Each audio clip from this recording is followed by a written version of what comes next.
नैतिकता को मोरालिटी बोला जाता है।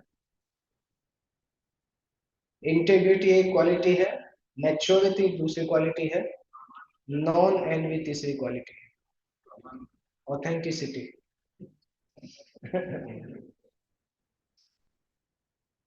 इंटेग्रिटी के शब्द एक्चुअली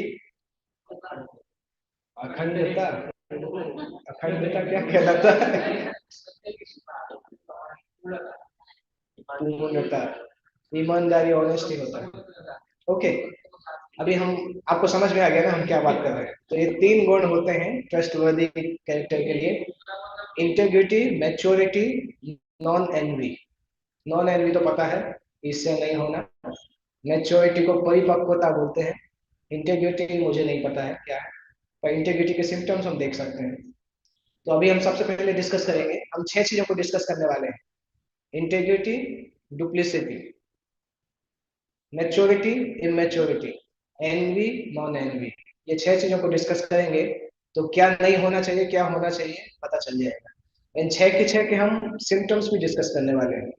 अगर किसी के व्यवहार में वो सिम्टम दिखाई देते हैं तो उसके अंदर ये लक्षण होगा। परंतु ध्यान रखिए, ये सिम्टम्स आपको अपने ऊपर चेक करने हैं, सामने वाले के ऊपर चेक नहीं करना है। सामने वाले के ऊपर चेक करेंगे तो अपराध होगा। इसलिए ये पर्सनल एप्लीकेशन का क्लास है। ऐसा नहीं कि आज सुना और फिर कल ही बोलने लगे कि मुझे उनके अंदर इंटीग्रिटी नहीं दिख रही है। तो ये अपने ऊपर अप्लाई करना है मैक्सिमम, कि हम अपने चरित्र में कैसे डेवलप कर सकते। तो सबसे पहले इंटीग्रिटी होता है पहला सिम्टम। चूंकि ये नोट्स इंग्लिश में है तो इंग्लिश करके हम हिंदी में ट्रांसलेट कर सकते हैं। पहला सिम्टम है इंटीग्रिटी का, aligned values and behaviour. Align मतलब एक लाइन में व्यवहार, और उसके अंदर जो मोटिव है वो दोनों एक लाइन में होना चाहिए। Aligning, aligned values and behaviour, बाहर का व्यवहार और अंदर का जो मोटिव है वो एक जैसा होना चाहिए, दोनों में डिफरेंस नहीं होना चाहिए। एक्चुअली डुप्लीसिटी को इंग्लिश में, हिंदी में क्या बोलते हैं? कपटता। आपको पता है वो शब्द कहाँ से आया है? कपाट से आता, मैं नहीं बताया? कपाट से आता है वो, जब हम दरवाजे को बंद कर देते हैं तो अंदर कुछ होता है, बाहर दिखाई नहीं देता है। तो डुप्लीसिटी इंटीग्रिटी का अपोजिट क्या हुआ?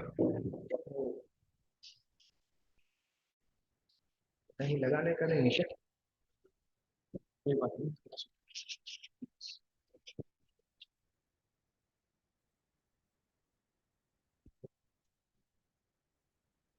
ठीक है,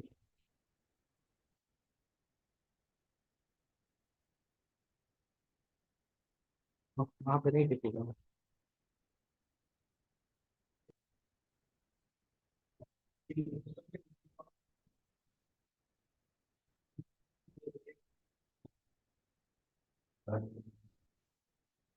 ओके, तो अलाइंड वैल्यूज एंड बिहेवियर, व्यवहार और आंतरिक स्वभाव एक समान होना चाहिए। अभी इसके भी कुछ कुछ और सब सिम्टम्स हैं एग्जाम्पल के द्वारा। कैसे पता चलेगा कि हमारा व्यवहार और हमारे वैल्यूज एक जैसे हैं? पहला सिम्टम है sticking to the words even in danger. कभी कोई कठिनाई आती है तो व्यक्ति अपने वर्ड्स बदल देता है। कभी होता है ना, अगर कुछ गलत किया, पूछोगे, बोल मैंने कहा बोला था। पहले बोलते हैं, और अगर कुछ गलत हुआ बोलते नहीं मैंने नहीं बोला था, कोई रिकॉर्डिंग है, कहाँ है, नहीं है, मैंने नहीं बोला था। तो ये इंटेग्रिटी का है कि व्यक्ति अगर कुछ कठिनाई में भी होगा तो अगर उसने कुछ प्रॉमिस बोला है या कुछ शब्द दिए हैं तो उनका पालन करेगा, अपने वर्ड्स को चेंज नहीं करेगा। फॉर एग्जाम्पल, बलि महाराज, बलि महाराज ने वामन देव को बोला था कि 3 पग जमीन देंगे, तो कुछ भी नहीं बचा था उसके बाद भी 3 पग जमीन देने के लिए तैयार थे, क्योंकि 2 पैर से ही उन्होंने पूरा ब्रह्मांड ले लिया था। ऊपर का हिस्सा, नीचे का हिस्सा सब ले लिया था। फिर बलि महाराज ने बोला था कि ये सब कुछ मेरा है, तो ऑब्वियसली मेरी वैल्यू इस सबसे ज्यादा होगी। समझ में आया ये कॉन्सेप्ट? कि हम कोई चीज अगर खरीदते हैं, मान लो 100 रुपए की, तो 100 रुपए की वैल्यू उस चीज से ज्यादा होती है, तभी वो चीज 100 रुपए में आएगी। तो बलि महाराज ने बोला कि मैं पूरे ब्रह्मांड का राजा हूँ, तो पूरे ब्रह्मांड की वैल्यू मुझसे कम है, तभी तो मैं राजा हूँ। तो आपने पूरा ब्रह्मांड ले लिया, परंतु मैं अभी बचा हूँ, तो अपना तीसरा पैर मेरे ऊपर रखिए। तो वो बोला जाता है कि अगर हमने किसी को शब्द दिए हैं तो बहुत जल्दी शब्दों को बदलना नहीं चाहिए, उसको इंटीग्रिटी बोला जाता है। दूसरा एग्जाम्पल आपने सुना होगा, बहुला वन की स्टोरी है, वृंदावन की स्टोरी, गाय की स्टोरी। क्या स्टोरी है वो?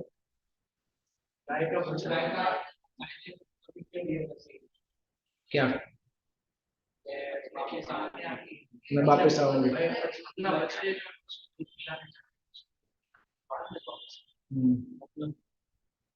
बहुला वन की स्टोरी, बहुला गाय की स्टोरी। दूसरा सिम्टम होता है प्रेडिक्टेबल बिहेवियर। प्रेडिक्टेबल बिहेवियर मतलब कभी कभी लोगों का व्यवहार इतना अच्छा होता है कि कुछ लोग बोलते हैं कि अगर मान लो ऐसी न्यूज आती है, मान लो स्वपन प्रो हमेशा ही सत्य बोलते हैं, मुझे अगर कोई आके बोले ये स्वपन प्रो ने झूठ बोला है, तो मैं बोलूंगा नहीं नहीं, वो तो झूठ बोल ही नहीं सकता। इसको बोला जाता है प्रिडिक्टेबल बिहेवियर। मतलब कंसिस्टेंटली एक गुण को इतना इस तरह से प्रकाशित करना कि लोगों को ये विश्वास हो कि ये व्यक्ति ये कर नहीं सकता, उसको बोला जाता है प्रिडिक्टेबल बिहेवियर। जैसे उसका उदाहरण हम देख सकते हैं, युधिष्ठिर महाराज, सबको पता था कि ये हमेशा ही सहन करेंगे। बचपन से कौरव भी जानते थे कि युधिष्ठिर कभी परेशान नहीं करेंगे, भीम परेशान कर सकता है पर युधिष्ठिर कभी परेशान नहीं करेंगे।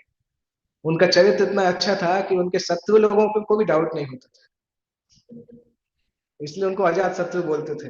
इवन ये द्रोणाचार्य के पुत्र के बारे में भीम ने बोला था तो उनको विश्वास नहीं हुआ था, युधिष्ठिर के बोलने पर विश्वास हुआ।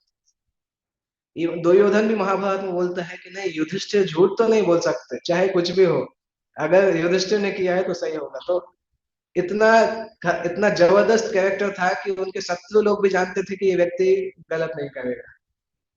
और आप देखेंगे एक पर्टिकुलर एपिसोड आता है जब द्रौपदी की शादी होती है, और द्रौपदी की शादी पांचों पांडवों से होती है, और उनकी माँ बोल देती है कि आप पांचों बांट लो इस प्रकार से। उसके बाद सारे पांडव डिस्कस करते हैं कि ये जो है ये धार्मिक है कि नहीं है, धर्म के हिसाब से हुआ कि नहीं है। युधिष्ठिर महाराज क्या बोलते हैं? किसी को पता है युधिष्ठिर महाराज क्या बोलते हैं? नहीं, वो तो ठीक है, वो तो शास्त्र का है। युधिष्ठिर हम्म? युधिष्ठिर महाराज क्या बोलते हैं कि मेरा मन बोल रहा है कि ये जो हमने किया ये गलत नहीं है, और अगर मेरा मन बोल रहा है तो ये अधर्म नहीं हो सकता। युधिष्ठिर महाराज ने शास्त्र का उदाहरण नहीं दिया था, उन्होंने बोला था कि मेरे मन में ऐसा लग रहा है कि ये धर्म है, इसमें कोई गलत नहीं है, और मेरा मन कभी भी धर्म के अलावा और कुछ सोच नहीं सकता, इसलिए ये सही हो। व्यासदेव ने तो बाद में आके बोला कि युधिष्ठिर जो बोल रहे हैं सही बोल रहे हैं, पर युधिष्ठिर अंदर से इतने प्योर थे कि नेचुरली उनके दिमाग में जो आएगा वो अधर्म नहीं आएगा, वो धर्म की वस्तु आएगी। तो अभी ये प्रश्न आता है कि वो व्यक्ति ने इतना खतरनाक जुआ कैसे खेला था? तो वो एक अलग स्टोरी है, भगवान उससे कुछ और सिखाना चाहते थे, परंतु सामान्यतः युधिष्ठिर का कैरेक्टर इतना स्ट्रांग था कि उस कैरेक्टर के ऊपर कोई डाउट नहीं कर सकता था। वो जुआ की स्टोरी में हम नहीं जाएंगे, उसके लिए दूसरा सेशन लग जाएगा नहीं तो ये प्रिडिक्टेबल बिहेवियर इस प्रकार से होता है। अभी तीसरा लक्षण होता है, और व्यक्ति का चरित्र कितना अच्छा है वो पता चलता है जब उसके सामने भोग करने का अवस्था हो, भोग करने से वो मना कर दे, तब पता चलता है कि व्यक्ति का चरित्र कितना स्ट्रांग है।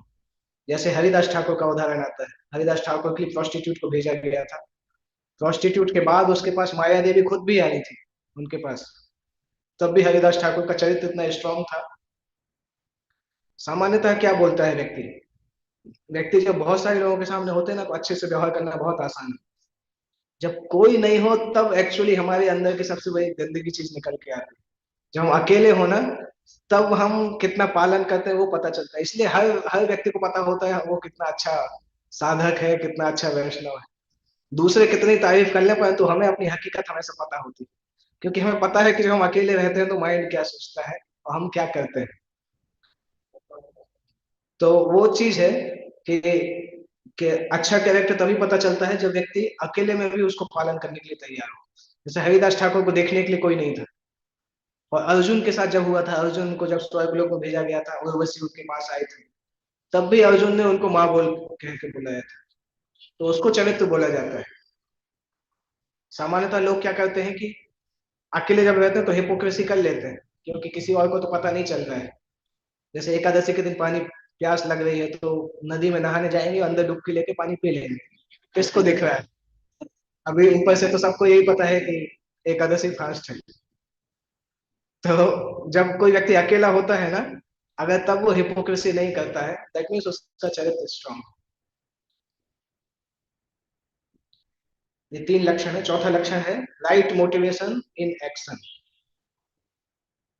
जैसे भगवान कृष्ण जब पांडवों के द्वारा शांति दूत बन के भेजे गए थे, तो भगवान कृष्ण केवल इसलिए नहीं गए थे कि लोगों को दिखाना दिखाना था कि देखो मैं शांति दूत बन के गया, वो कारण नहीं था। वो वास्तविकता में इसके लिए गए थे कि अगर कौरव तैयार होंगे तो युद्ध रोक देंगे, युद्ध नहीं होने देंगे। मतलब ऐसा दिखावा करने नहीं गए थे कि हम तो दिखाने जा रहे हैं जिससे लोग हमें दोष नहीं देंगे। वास्तविकता में जैसे भगवान रामचंद्र ने क्या बोला था, जिस दिन रावण से युद्ध हुआ था, नहीं, लंका पहुंचे थे, वो युद्ध चालू होने वाला था, तब भी भगवान राम ने बोला था कि अगर आज भी रावण मेरे पास आके मुझे आश्रय ले लेगा तो मैं सारे पुराने पाप खत्म कर दूंगा, उसको उसको तुरंत लंका का राजा बना दूंगा। तो किसी ने पूछा कि लंका का राजा तो आप ऑलरेडी विभीषण को बना चुके हैं, अभी तो अभिषेक किया आपने, लंकेश बोला उसको। वो तो ठीक है, तो मैं रावण को अयोध्या का राज्य दे दूंगा। तो ऐसा नहीं था कि वो जो बोल रहे थे उसके पीछे कुछ और था, केवल दिखाने के लिए बोल रहे थे। जो एक्शन है उसके पीछे मोटिवेशन भी सही है। तो ये चार सिम्टम्स होते हैं। अगर चार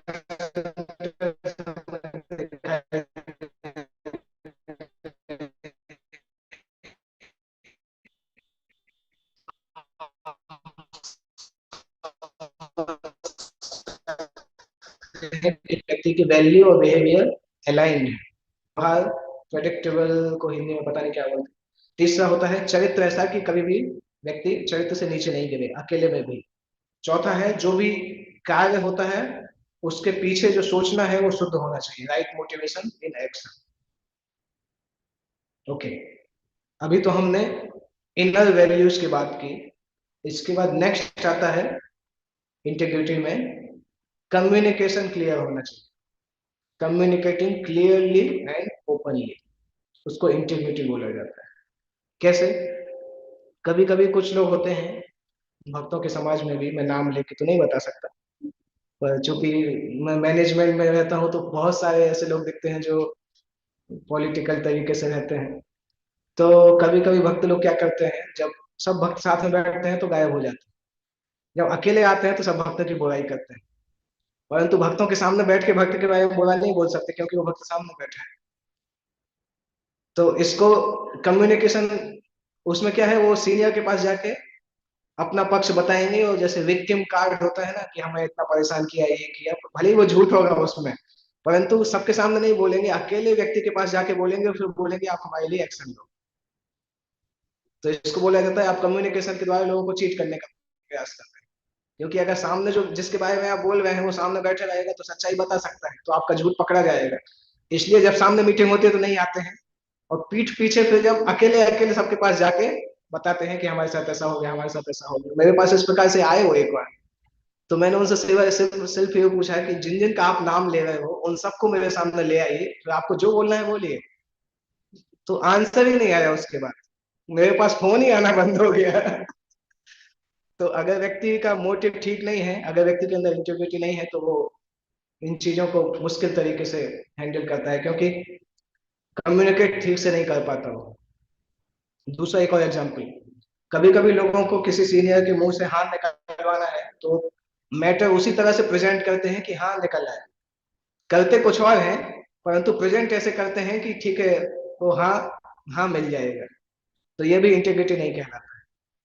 कई बार ऐसे केस होते हैं कि हमें कुछ और करना है परंतु सीनियर से हाँ बुलवाना है, तो सीनियर्स को कुछ ऐसा ही बताएंगे जिससे हाँ बोल दे, और फिर करेंगे हम अपने हिसाब से। उसको इंटीग्रिटी, उसको डुप्लिसिटी बोला जाता है। राधे श्याम को एक उदाहरण देते हैं। एक भक्त को भक्त मतलब एक स्टूडेंट था, वो उनके पास आके पूछता है, प्रभु जी अभी तो लोग हरे कृष्ण महामंत्र इतना ट्रेडिशनली सुनते नहीं हैं, तो हमें रॉक डांस करना चाहिए, कीर्तन रॉक हम ऑर्गेनाइज करेंगे। तो मैं कर सकता हूँ। राधेश्याम टू ने बोला हाँ ठीक है कर सकते हो। मुंबई मुंबई का था वो। तो वो जाके उसने एक डिस्को में, नाइट क्लब में गया, और सब नशे में थे और सब माता जी भी थी, प्रभु जी थे, वहां जाके वो कीर्तन भी नहीं करा, कुछ कुछ भजन चालू किया उसने। और वहां पे एक दूसरे भक्त दिख गए। तो उन्होंने देखा कि ये भक्त है, बहुत सारी लड़कियों के साथ भी डांस कर रहा है। जाके पूछता है तो उसने बोला मैंने तो राधे श्याम से परमिशन लिया, उन्होंने मुझे आशीर्वाद दिया। वो भक्त ने राधे श्याम से जाके पूछा तो राधे श्याम ने बोला मुझे तो उसने ऐसा बोला ही नहीं कि नाइट क्लब में जाके कुछ करना है। उसने तो बोला कि हम कीर्तन रॉक डांस करने वाले हैं। तो इसको बोला जाता है कि जब हमें सीनियर से परमिशन लेना है तो हम कुछ और बताते हैं, जबकि माइंड में कुछ और रहता है, कम्युनिकेशन ठीक से नहीं करते हैं। तो इसलिए कम्युनिकेट क्लियर करना चाहिए। जो हमारी एक्सपेक्टेशन है वो क्लियरली क्लेरिफाई करना चाहिए, बिना डरे हुए। जैसे इसका पॉजिटिव एग्जांपल हम देख सकते हैं, चांद काजी के साथ निमाई पंडित का डिस्कशन हुआ था, क्लियर डिस्कशन हुआ था। चांद काजी ने भी बोला था कि आपके हिंदू धर्म में भी मांस के बारे में ऐसा है। निमाई ने भी सारे आर्ग्यूमेंट दिए थे, दोनों का ओपन संवाद हुआ था, किसी के मन में कुछ छुपा नहीं था। इसका अपोजिट एग्जाम्पल देखेंगे तो धृतराष्ट्र ने जब पांडवों को गैम्बलिंग के लिए बुलाया था, कुछ क्लेरिफाई नहीं किया था, कैसे क्या है, नियम क्या है, कुछ नहीं किया था। आने के बाद उसने इंस्ट्रक्शन देना चालू किया, क्योंकि आते ही साथ युधिष्ठिर ने मना कर दिया था कि मैं तो नहीं खेलूंगा।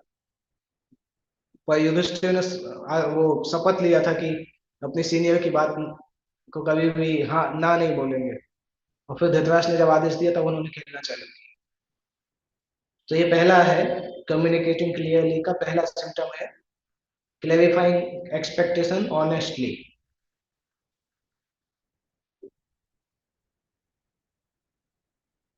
जैसे एक और उदाहरण आता है, जब हरिदास ठाकुर को बुलाया गया था मुस्लिम राजा के द्वारा, तो हरिदास ठाकुर मुस्लिम राजा के सामने जाते हैं और मुस्लिम राजा बोलते हैं कि आप हरे कृष्ण मंत्र को छोड़ दीजिए, आप मुस्लिम धर्म स्वीकार कर लीजिए।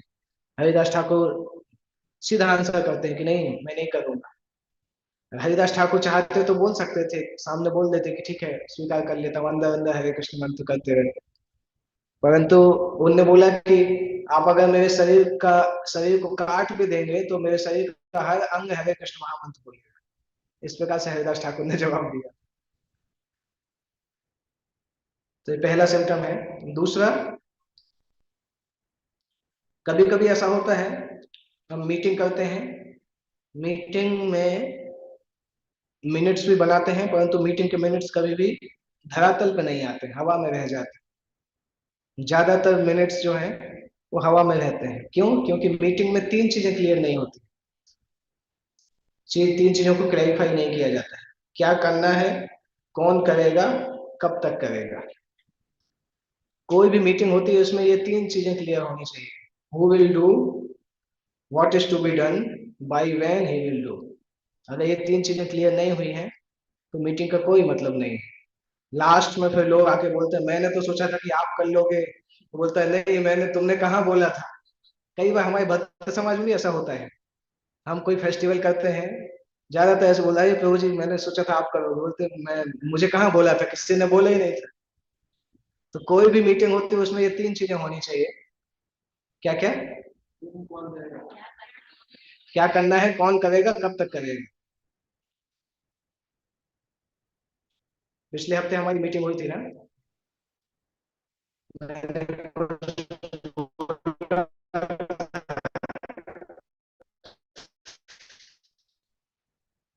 क्या करना था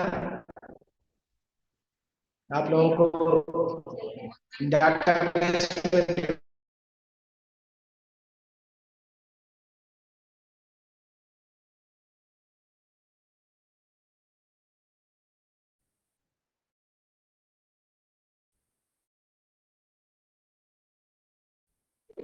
एक आध दिन सोचते हैं, दूसरे दिन से भूल जाते हैं, तीसरे दिन से आगे चल के कम्युनिकेशन होता है उसमें चीजें की एक आध सोचते हैं, दूसरा सिम्टम, अभी तीसरा सिम्टम है। पहला था हमारा तो जब कम्युनिकेट, दूसरा था कम्युनिकेटिंग क्लियरली एंड ओपनली, तीसरा है कीपिंग प्रोमिसेस एंड होल्डिंग कॉन्फिडेंसेस। इसका एग्जांपल हम देखते हैं। जब कैकेयी ने दशरथ को छल के से कुछ प्रॉमिस लिया, दशरथ को इतना दुख हुआ कि भगवान राम को जंगल भेजने के बाद मृत्यु भी हो गई, परंतु उन्होंने अपना प्रॉमिस पूरा किया। भले ही उनके वियोग में मर भी गए, परंतु प्रॉमिस उन्होंने पूरा हैंडल किया। इसी तरह से अपने महाभारत में और भीष्म भीष्म ने शपथ लिया था कि हम शादी नहीं करेंगे, परंतु एक समय आया था कि उसके दोनों भाई मर गए थे, उनकी माँ बोल रही थी कि शादी करें।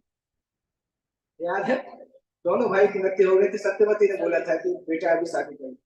भीष्म सोचते तो कर सकते थे शादी, तो अभी तो क्या, मैं क्या करूंगा, मेरी तरफ से कोई गलती नहीं। हाँ, चित्रांगद, परंतु उन्होंने अपने जो प्रॉमिस लिया है वो कायम रखा। तो अगर हम कुछ कॉन्फिडेंस, अगर अगर हम कोई व्यक्ति हमें कोई चीज बताता है, तो हम उसको अगर प्रॉमिस, हमने अगर उससे प्रॉमिस लिया है और अगर हम उसको अपने पास तक ही रखते हैं, तो उस व्यक्ति का हमारे ऊपर ट्रस्ट बनता है।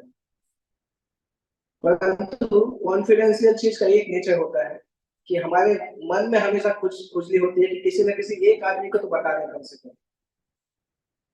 और आप देखोगे अगर हमसे कोई बात बोली गई है ये बोल के कि किसी को मत बताना, तो वो सबसे ज्यादा लोगों तक पहुंच जाती है। क्योंकि मन का एक नेचर होता है कि कॉन्फिडेंशियल चीज कैसे हम अकेले कैसे बता सकते हैं। तो हम कैसे चालू करते हैं, तो जी मैं आपको एक चीज बताता हूँ, किसी को पता नहीं है, आप भी किसी को मत बताना, और फिर हम उसको बता देते हैं, वो भी यही चीज बोल के दूसरे को बताता है। तो ये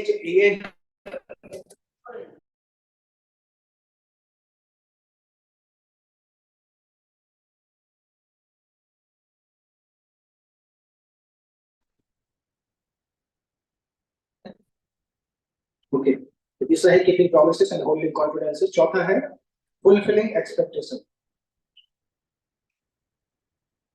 मैं इंग्लिश में इसको बोलता हूँ, उसको आप लोग हिंदी में समझिएगा, हिंदी ट्रांसलेट करना मुझे भी मुश्किल होगा। Making what is important to the other person as important to you as the other person is to you. Expectations, ठीक है, ध्यान से सुनिएगा। Making what is important to the other person as important to you as the other person is to you. समझ में आया?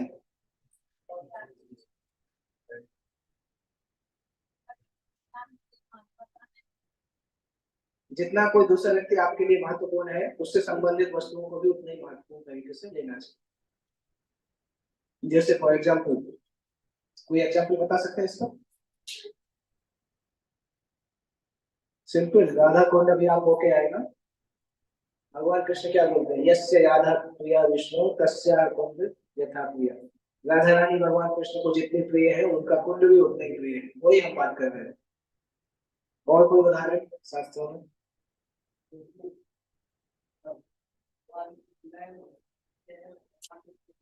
Okay, या और कोई उदाहरण इस कारण से? ओके, रामायण में एक बहुत अच्छा उदाहरण है।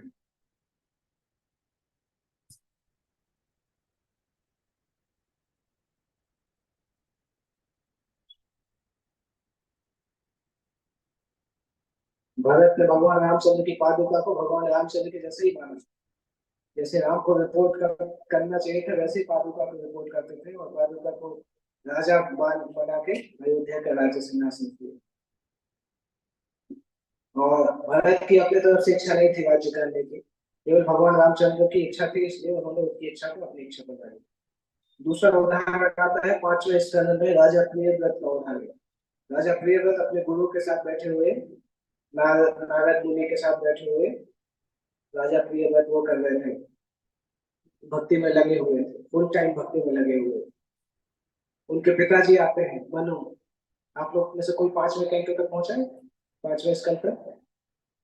तो राजा प्रियव्रत ब्रह्मचारी आश्रम में अपने गुरु के साथ बैठ के हिमालय हिमालय या कोई पर्वत के ऊपर बैठ के भक्ति करते रहते हैं, फुल टाइम डिवोशन में लगे रहते हैं। पीछे से क्या होता है, प्रचेतस सब भगवत धाम चले जाते हैं, और प्रचेतस के राजा प्राचीन वाली सब भी चले जाते हैं। प्रचेतस के बेटे दक्ष जो है वो तपस्या करने चले जाते हैं, तो धरती पे राज्य करने के लिए कोई बचता नहीं। तो स्वयंभू मनु दौड़ के आते हैं वहां पे, आके बोलते हैं बेटे से कि बेटा तुम अभी शादी कर दो, कोई राज्य संभालने के लिए नहीं। नारद मुनि सामने बैठे रहते हैं, बोलते हैं बेटा शादी नहीं करना है, तुम्हें ब्रह्मचारी रहना। एक तरफ नारद मुनि उनके गुरु हैं, बोलते हैं ब्रह्मचारी रहना है। मनु जो है पिताजी है, बोलते शादी करना है। परंतु ये नारद मुनि को ज्यादा पसंद करते थे, खुद भी भक्ति, खुद भी फुल टाइम रहना चाहते थे। तो नारद मुनि दोनों अपनी तरफ से कन्विंस कर रहे हैं और ये मान नहीं रहे। तो ब्रह्मा जी को लगा कि ये शायद नारद मुनि का खतरनाक प्रभाव होता है, किसी नारद मुनि किसी को छोड़ते नहीं है। तो ब्रह्मा जी खुद आते हैं, तो आके प्रियव्रत से बोलते हैं कि आप ऐसा करो, अपने पिता की बात मानो और शादी करो। प्रियव्रत अभी नारद मुनि अपने पिता के सामने कुछ बोल नहीं पाते क्योंकि ब्रह्मा जी उनके भी पिता है। तो प्रियव्रत इनसे पूछते हैं कि अगर मैं विवाह करूंगा तो मैं फंस जाऊंगा, उसको कौन जिम्मेदारी लेगा। ब्रह्मा जी आशीर्वाद देते हैं, मेरा आशीर्वाद है तुम शादी करो तो कभी नहीं फंसोगे। तो प्रियव्रत मैरिज करते हैं। तो प्रियव्रत की स्वयं की इच्छा नहीं थी, परंतु चूंकि ब्रह्मांड के राजा है ब्रह्मा जी, तो ब्रह्मा जी ने उनको बोला ये इंपॉर्टेंट है, तुम्हें करना है। खुद करने की इच्छा नहीं थी पर स्वीकार किया। और मनु की बात को स्वीकार नहीं कर पा रहे थे क्योंकि उस समय नारद का पलड़ा भारी था। नारद का बहुत प्रभाव था, कई साल है, कई सौ सालों से नारद मुनि उनको शिक्षा दे रहे थे।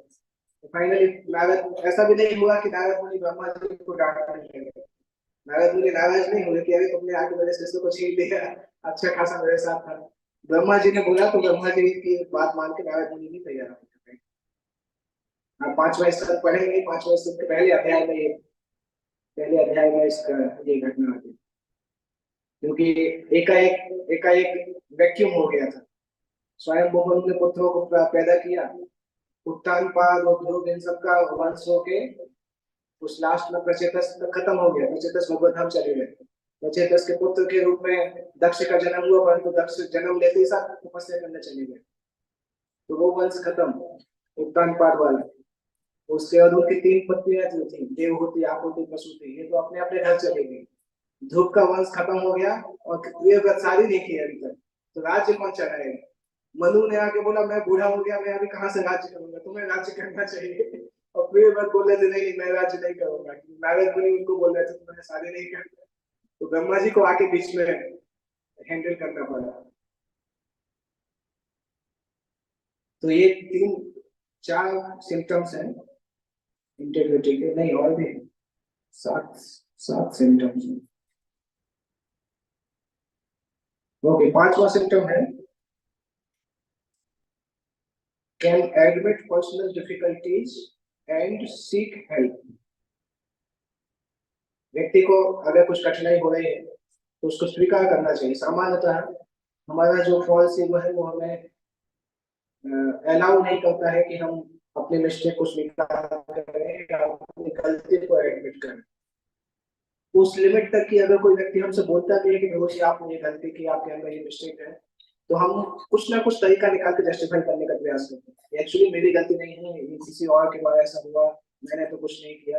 कुछ ना कुछ तरीका निकालते हैं। तो हम एक्चुअली हमारा नहीं, वो मिथ्या अहंकार हमसे बुलवाते हैं कि तुम गलती नहीं कर सकते, कोई और कारण होगा गलती करने का, तुम गलती नहीं कर सकते।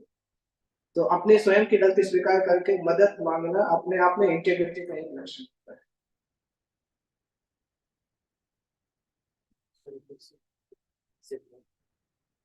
Admitting personal difficulties and seek help.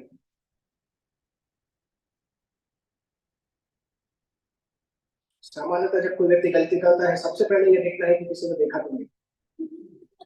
अगर नहीं देखा तो तुरंत कुछ ना कुछ एडजस्टमेंट करके कर देते हैं। जब वो चीज पकड़ी जाती है तो बोलते नहीं वो किसी और ने किया होगा, मुझे तो पता नहीं। तो ये मिथ्या अहंकार कराता है हमसे, क्योंकि सामान्यतः मिथ्या अहंकार का काम ही है हमें इस प्रकार से प्रेजेंट करना कि हम कृष्ण की एग्जैक्ट फोटोकॉपी है। जैसे कृष्ण परफेक्ट है वैसे हम भी परफेक्ट है। तो हमारे अंदर की जो गलती है, जो मिथ्या अहंकार फॉल्स ईगो जब तक छुपाएगा नहीं, तब तक कैसे व्यक्ति पता चलेगा कि वो एकदम सही है। इसलिए हमें अंदर से हमेशा फीलिंग आती है कि हम तो अच्छे हैं, हमारे अंदर कोई मिस्टेक नहीं।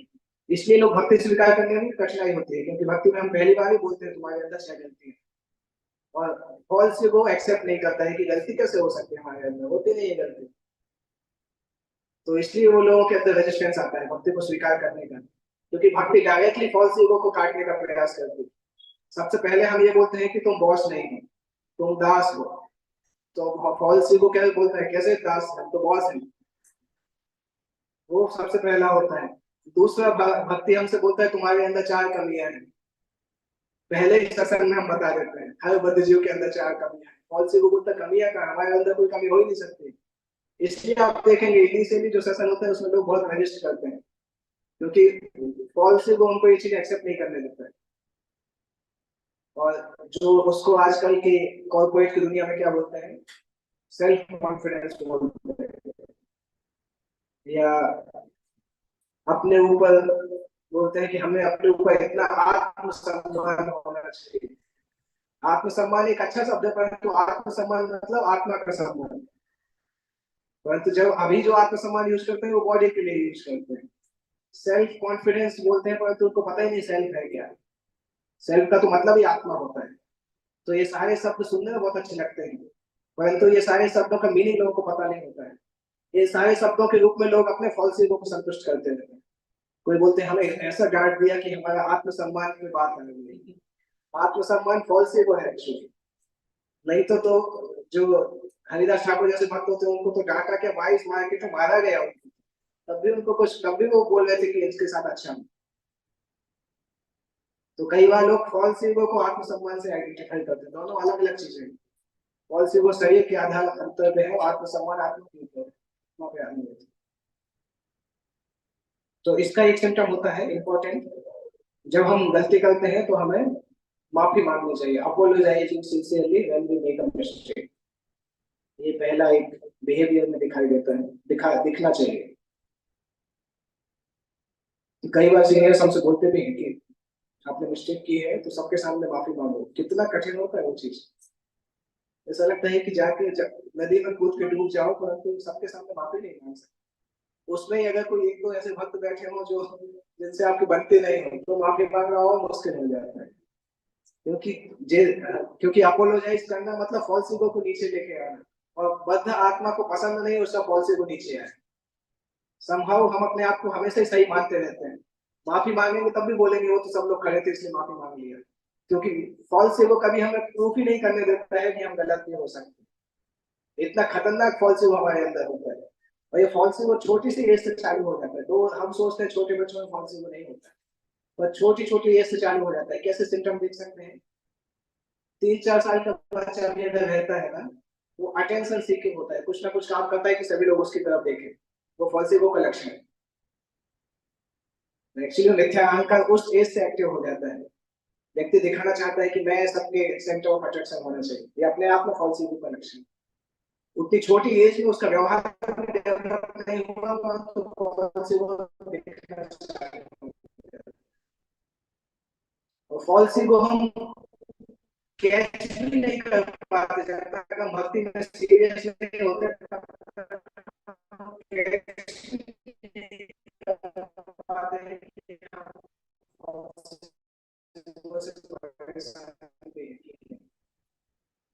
हम सुनते रहते हैं लेक्चर, परंतु अपने आप में ऑब्जर्व नहीं कर पाते कि किस समय हम भक्ति के जैसा काम कर रहे हैं, किस समय पॉलिसी को हमें डिक्टेट कर रहे हैं।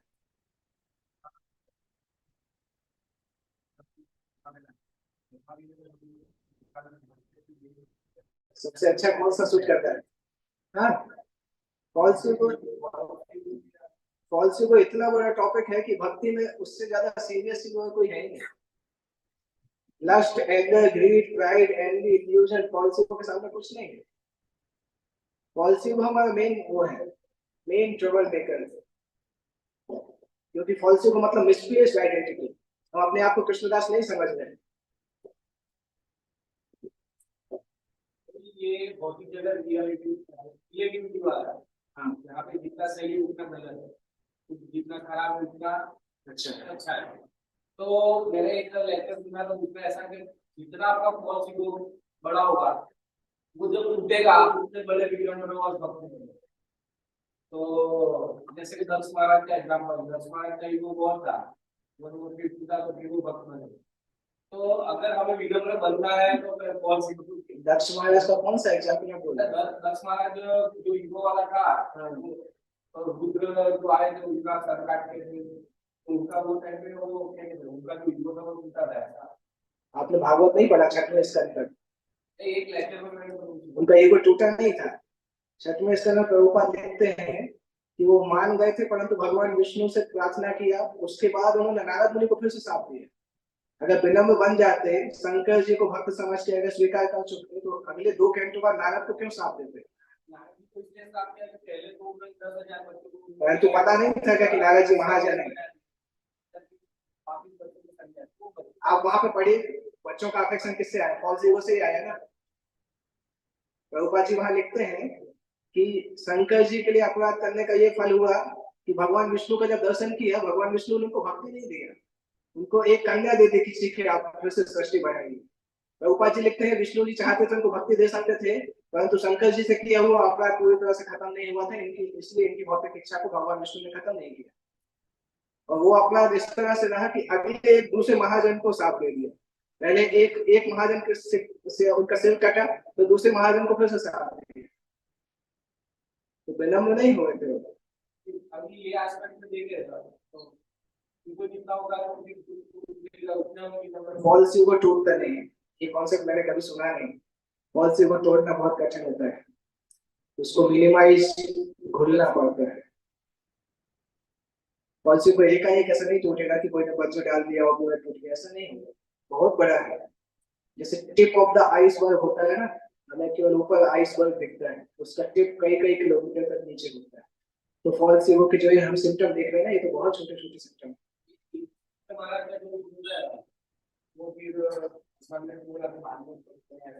परंतु भगवान सबके साथ ऐसा नहीं करते, जैसा इंद्र के साथ किया। हमारे साथ हुआ कभी ऐसा नहीं होता है। ये घटनाएं शास्त्र में होती हैं, डेली लाइफ में हमारा फॉल्स ईगो इतना नहीं तोड़ेंगे भगवान। सपोज देखिए, भगवान ने रामचंद्रपुरी का फॉल्स ईगो नहीं तोड़ा, अमोघ का तोड़ा, परंतु रामचंद्रपुरी का नहीं तोड़ा। एज इट इज रहा था, भगवान के अंदर ही गलतियां देखते थे, चेतन महाप्रभु के अंदर गलतियां देखते, तो चले भी गए वैसे ही, जिंदगी भर फॉल्स ईगो मेंटेन रहा। क्यों भगवान ने नहीं तोड़ा? क्योंकि वो उनके गुरु के गॉड ब्रदर थे। अमोघ का क्यों तोड़ा? क्योंकि अद्वैताचार्य के रिलेटिव थे। तो अगर कोई वैष्णव से हमारा ऐसा क्लोज कनेक्शन हो जाए ना कि भगवान उस वैष्णव के कारण हमारे फॉल्स ईगो तोड़ दे, तो है, नहीं तो भगवान ने नहीं तोड़ा तो ऐसे ही चलता है।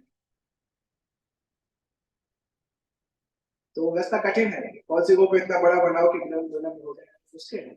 या आप ऐसा बोल रहे हैं कि आग में इतना घी डालो, इतना घी डालो कि आग बुझ जाए, बहुत खतरनाक है। अगर घी थोड़ा कम ज्यादा हुआ तो आग इतनी जलेगी कि उसको रोक नहीं सकेंगे। ये दोनों अलग आया है, दो और अलग आया है। Okay, people usually justify or do it superficially, fear it will make them appear weak. लोग नॉर्मली माफी मांगते हैं तो सबसे पहले या तो जस्टिफाई करते हैं या सुपरफिशियली माफी मांग लेते हैं, क्योंकि उनको ये डर लगता है कि अगर हम माफी मांगेंगे तो लोगों को ऐसा लगेगा कि मैं बहुत कमजोर हूँ। माफी मांगने को लोग वीकनेस मानते हैं, इसलिए माफी नहीं मांगते।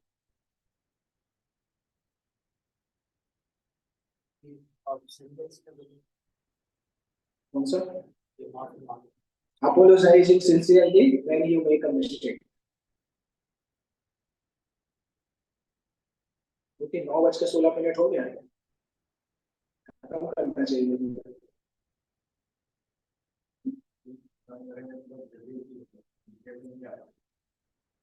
नहीं, खत्म मतलब सेशन खत्म करना चाहिए, अगले हफ्ते यहाँ से स्टार्ट करेंगे। यहाँ पे खत्म, ये खत्म नहीं करने का बोल रहा हूँ। कल फेस्टिवल भी है ना, आप लोगों को फेस्टिवल में आना है। 9:17 हो चुका है। हमने 5 पॉइंट्स डिस्कस किए हैं। 5वां पॉइंट, हाँ, 5वां पॉइंट से हम करेंगे नेक्स्ट क्लास में। ये इंटीग्रिटी है, इंटीग्रिटी लंबा है, उसके बाद डुप्लीसिटी थोड़ा छोटा है, उसके बाद मैच्योरिटी, इमैच्योरिटी, नॉन एनवी और एनवी। तो तीन तीन क्लास में हो जाएगा, तीन या चार क्लास में हो जाएगा। ओके, किसी को कोई लास्ट प्रश्न अगर पूछना है तो पूछ सकते हैं। ये टॉपिक अच्छा है। और बहुत अच्छा है। पॉलिसी को मिनिमाइज करने के लिए रियल ईगो बनाना होगा। रियल ईगो मतलब जीव का सर्वोत्कृष्ट दास है। इस भाव को जितना कल्टिवेट करेंगे पॉलिसी को उतना कम होगा।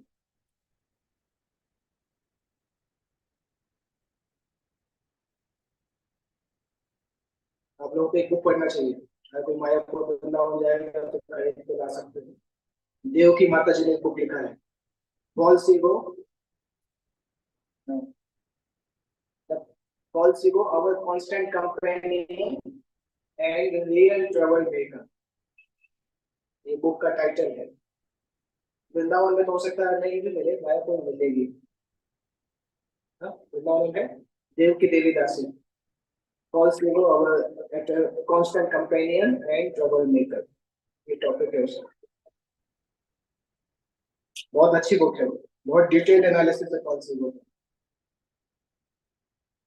तो उसमें लिखती है कि व्यक्ति कई बार भक्ति करते करते 20-20 साल निकल जाते हैं, उसको पता ही नहीं चलता है फॉल्स ईगो हमारे ऊपर काम कर रहा है।